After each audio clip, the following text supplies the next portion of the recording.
తాత్సారం ఆంధ్ర కాంగ్రెస్ నాయకులే లేని హైకమాండ్ మీకెందుకుంటుంది హైకమాండ్? ఇది మీ పిరికి పందతనానికి, మీ దద్దమ్మతనానికి, మీ చేతగాని చవటతనానికి నిదర్శనం తప్ప మరొకటి కాదని చెప్పి కూడా నేను మీకు మనవి చేస్తా ఉన్నాను. వీళ్ళేమో ఇట్లున్నారు. ఇక మన రాష్ట్రానికి గవర్నర్ గారు ఇంతమంది 4 కోట్ల మంది ప్రజలు 54 ఏళ్ల నుంచి జరుగుతున్న పోరాటం, ఆ పోరాటాన్ని అపహాస్యం చేసే విధంగా వెటకారాలాడుతున్నాడు ఆయన. ఆంధ్రప్రదేశ్ గవర్నర్, అయ్యా గవర్నర్ గారు, అత్యున్నతమైన స్థానంలో ఉన్న మీకు ఇది తగునా అని చెప్పి నేను ప్రశ్నిస్తా ఉన్నాను. ఏం మాట్లాడతారు ఆయన? వెటకారం చేస్తారు. డిసెంబర్ 31 తర్వాత 1 జనవరి వస్తుందట. గామందం మనకు తెలియదు తెలంగాణలోకి. ఈ గవర్నర్ గారు వచ్చి చెప్పాను మనకు, ఈయన ఎక్కడికి తమిళనాడుకి వచ్చి మనకు చెప్తే తెలుస్తుంది. డిసెంబర్ 31 తర్వాత ఏం కాదు, 1 జనవరి అవుతుందని మన వెటకారాలు మాట్లాడుతున్నాడు. ఆయనంత మాట్లాడు కరెక్ట్ కాదు. నేను దాన్ని ఖండిస్తున్నాను. రెండవది, రాష్ట్రంలో డీజీపీ ఉన్నాడు అరవిందరావు. ఆయన ఏం మాట్లాడతాడు? డిసెంబర్ 31 తర్వాత అదనపు బలగాలు తీస్తారట, అదనపు పారామిలిటరీ బలగాలు తీస్తారట. నేను అడుగుతున్న అరవిందరావు గారు, గవర్నర్ గారు, శాంతి భద్రతలే కదా మీకు కావాల్సింది. మీరు బుద్ధిమంతులైతే కేంద్రానికి ఉన్నట్టు రిపోర్ట్ ఇచ్చి, ఇక ఈ సభలో నిజంగా ఎంతమంది అయిందో కరెక్ట్ గా రిపోర్ట్ తీసి 4 ఫోటోలు తీసి ఢిల్లీకి పంపించి సప్పుడు దాకా తెలంగాణ ఇస్తేనే మర్యాద ఉంటుంది, లేకపోతే మీ అడ్రస్ పోతుందని చెప్తే తెలంగాణ దేవాలి కానీ అదనపు బలగాలు తెచ్చు ఎందుకు అని చెప్పి నేను అడుగుతా ఉన్నాను. అంటే ప్రజల యొక్క ప్రజాస్వామిక ఆకాంక్షను అదనపు బలగాలు పెట్టి అణిచివేస్తారా? వెటకారాలు చేస్తారా? ఇది వీళ్ళకి తగునా? 4 కోట్ల మంది ఆకాంక్ష వీళ్ళకి లెక్కలేదా? అందువల్లనే నేను వాళ్ళిద్దరి వ్యాఖ్యలను కూడా ఖండిస్తా ఉన్నాను. మీ తూటాలకు, లూటాలకు, ఈ లాఠీలకు భయపడేవాడు ఎవరు లేడు తెలంగాణలో. ఇక్కడ ఎవరు కూడా లేరు. ఇంకొక మాట కూడా సోదరులారా, ఈ సభ ద్వారా నేను ప్రశ్నిస్తా ఉన్నా. కాంగ్రెస్ నాయకులు డామ్ డూమ్ అని చాలా దుంకిండ్రు. డిసెంబర్ 31 తర్వాత ఇక మా సిపాయితనమేందో చూపెడతాం, బంగ్లాలకి దుంకుతాం, మొత్తం రాజీనామాలు చేస్తామని మాట్లాడారు. తెలంగాణ కాంగ్రెస్ నాయకులారా, మీ మాటకు కట్టుబడి ఉంటారా? మీరు రాజీనామాలు చేస్తారా? నిన్నగాక మొన్న మంత్రి పదవుల కోసం అడుగుతున్నారు. మంత్రి పదవుల కోసం చిప్పలు పట్టుకొని బిచ్చగాల్లాగా తిరుగుతున్నారు. ప్రజల గుండెల్లో ఉండే పదవిని మించింది ఏ పదవి కూడా కాదు. ప్రజల గుండెల్లో ఉండే పదవిని మించింది ఏది కూడా కాదు. సీటు అనుకుంటా ఉండే బదులు ప్రజలతో కలిసి రావాలి. మీ నిజాయితీ ఏందో ఈ రోజు రుజువు కాబోతా ఉంది. ఖచ్చితంగా తెలంగాణ రావాలని తప్ప అదనపు బలగాలు కాదని కూడా నేను మీతో మనవి చేస్తా ఉన్నాను. దానికోసమే ఈ మహాగర్జన ద్వారా మనం ఖచ్చితంగా కేంద్ర ప్రభుత్వానికి ఒక హెచ్చరిక చేస్తా ఉన్నాం, ఒక అల్టిమేటం ఇస్తా ఉన్నాం. ఇంతకుముందే తీర్మానం చేసినాం. అయ్యా భారతదేశ ప్రధానమంత్రి గారు, నేను వినయపూర్వకంగా 4.5 కోట్ల తెలంగాణ ప్రజల పక్షాన ఇగో ఈ 25 లక్షల మహాగర్జన సభ నుంచి నేను మీకు వినయపూర్వకంగా విజ్ఞప్తి చేస్తున్నాను. ఓపిక అనే దానికి ఒక హద్దు ఉంటది, సహనానికి హద్దు ఉంటది. మా సహనాన్ని ఇంకా పరీక్షించవద్దు. అట్లా చేస్తే మాత్రం బాగుండదంటే బతికే ఎప్పుడు కాదు. ఏం చెప్పిండు మా స్వామిగౌడ్ గారు? ఇక్కడనే వేదిక మీద ఉన్నాడు. అన్నా మీరు ఎన్నడూ పిలిపిస్తాడు, మొత్తం తెలంగాణ ఉద్యోగులం తట్టపార కింద పెడతాం, పెన్ డౌన్ చేస్తాం, సర్కారు యాడికెళ్ళి నడుచో దాని సంగతితో చూస్తామన్నారు. ఈ రోజు తెలంగాణలో ఈ వేదిక మీద అన్ని తెలంగాణ సంఘాలున్నాయి, అందరూ కూడా ఉన్నారు. మనతో పాటు పెద్దలు జమాతే ఇస్లామీ అధ్యక్షులు మోతసిం ఖాన్ గారు ఉన్నారు.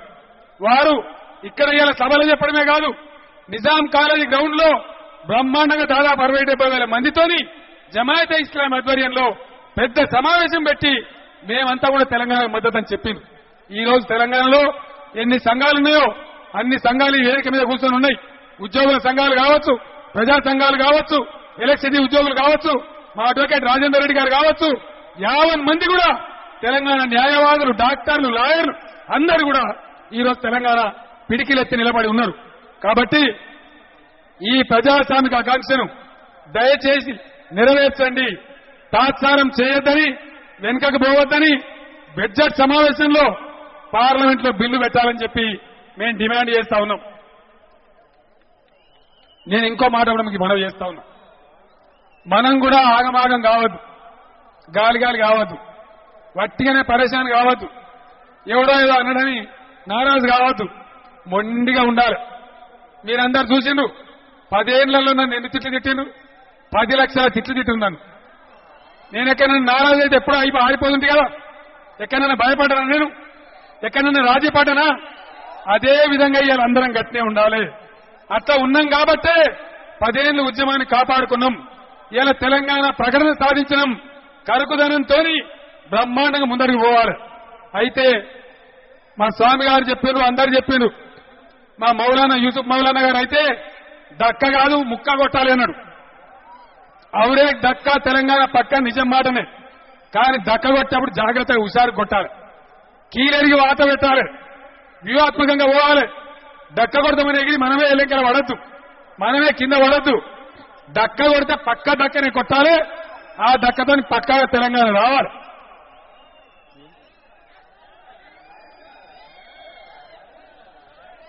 సో ఆ రకంగా దక్కా కొట్టేటప్పుడు మనం పక్కా దక్క కొడదాం. దానికి మీకు జేఏసీ అధ్యక్షులు కోదండరామ్ గారు ఇప్పుడే చెప్పాను.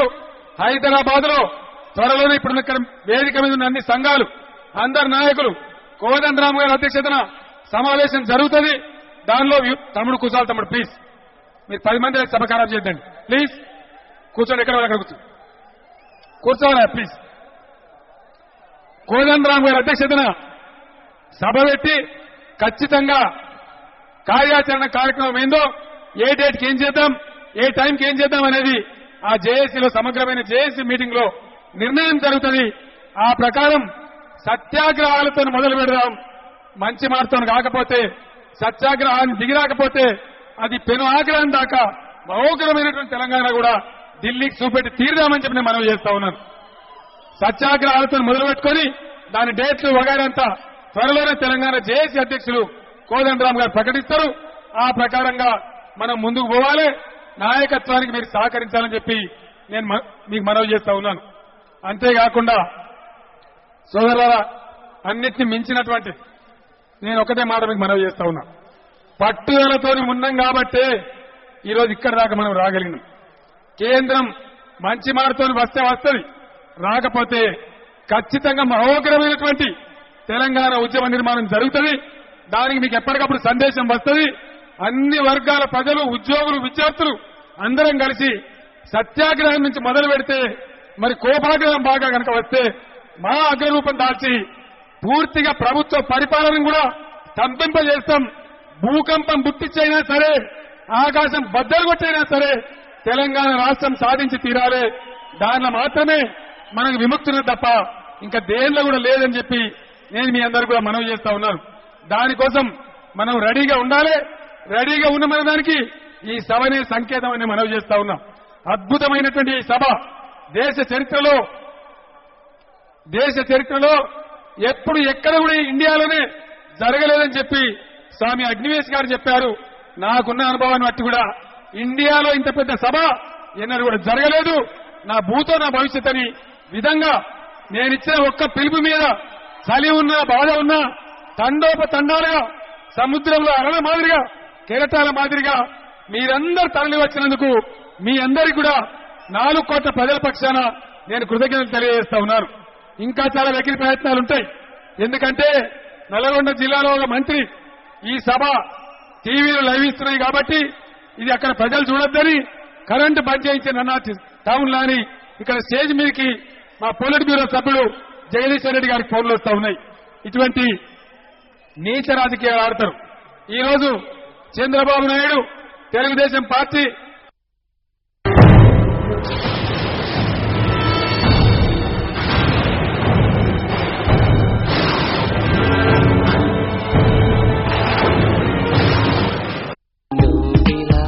ఒక్కసారిలా అరే ఏం చేసావే నన్నిలా, కోవిలా ఎందుకు ఇలా నిన్ను చూస్తూ చూస్తూ చాలిలా, గుండె లోపల ఉండుండి ఏంటిలా ఒక్కసారిగా ఎన్ని కవితలా, నువ్విలా ఒక్కసారిలా అరే ఏం చేసావే నన్నిలా.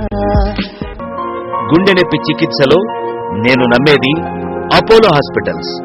వివరాలకు 60601066 కు ఫోన్ చేయండి.